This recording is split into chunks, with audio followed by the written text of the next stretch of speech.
আসসালামু আলাইকুম everyone, welcome to my new blog and good morning. আজকের ওয়েদারটা খুবই সুন্দর। সকাল থেকে ঝুমঝুম করে বৃষ্টি পড়ছে। কার কার জেলায় বৃষ্টি পড়ছে সবাই জানাবেন। আর এই বৃষ্টিতে ঘরে বসে কারা কারা গরম গরম খিচুড়ি খাচ্ছেন জানাবেন। আমি তো বৃষ্টি থেকে সকাল সকাল খিচুড়ি রান্না করে ফেলছি। গরম গরম ধোয়াটা নরম নরম খিচুড়ি খেতে বৃষ্টির দিনে খুবই সুন্দর লাগে।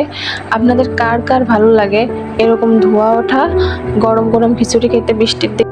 খুবই সুন্দর লাগছে। এদিকে খাচ্ছি খিচুড়ি, এদিকে বৃষ্টি হচ্ছে। তো খাওয়া শেষে আজকে আপনাদের সাথে শেয়ার করব কলার নিরামিষ তরকারি।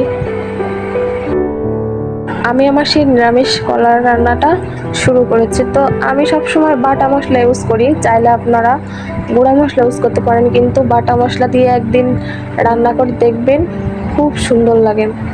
তো রান্না করতে করতে একটা গল্প মনে পড়ে গেল, চলেন আপনাদের সাথে শেয়ার করি। দেখেন মেয়েদের জীবনটা কি বড়ই অদ্ভুত, তাই না? একটা জিনিস খেয়াল করে দেখছেন, চাঁদ দেয় রাতে আলো আর সূর্য দেয় দিনে আলো। ঠিক এইভাবেই মেয়েরাও দুই ঘর আলোকিত করে রাখে। জন্মের পর বাবার ঘরে আলোকিত করে রাখে, 17টা 18 বছর কাটিয়ে দেয়। তারপর বিয়ে হয়ে যায়, বিয়ের পর স্বামীর ঘর আলোকিত করে রাখে। তবে হ্যাঁ, সন্তান না হওয়া পর্যন্ত পরিপূর্ণ আলোকিত হয় না, সন্তান হওয়ার পরই পরিপূর্ণ আলোকিত হয়। সত্যি আল্লাহ মেয়েদের অনেক অনেক ধৈর্য ক্ষমতা দিয়ে তৈরি করছে। না হলে ভাবেন, এই দুই ঘর আলোকিত করা কোনো মেয়ের পক্ষে সম্ভব ছিল না যদি আল্লাহ সেই গুণটা একটা মেয়েকে না দিত।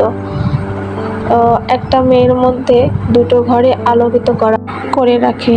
তো আল্লাহর কাছে হাজার হাজার লাখো লাখো কোটি কোটি শুকরিয়া। চাঁদ সূর্যের মতন এইভাবে যেন সব মেয়েরা দুই ঘর আলোকিত করে রাখতে পারে। আল্লাহ হাফেজ সবাইকে, আজকে এই পর্যন্তই।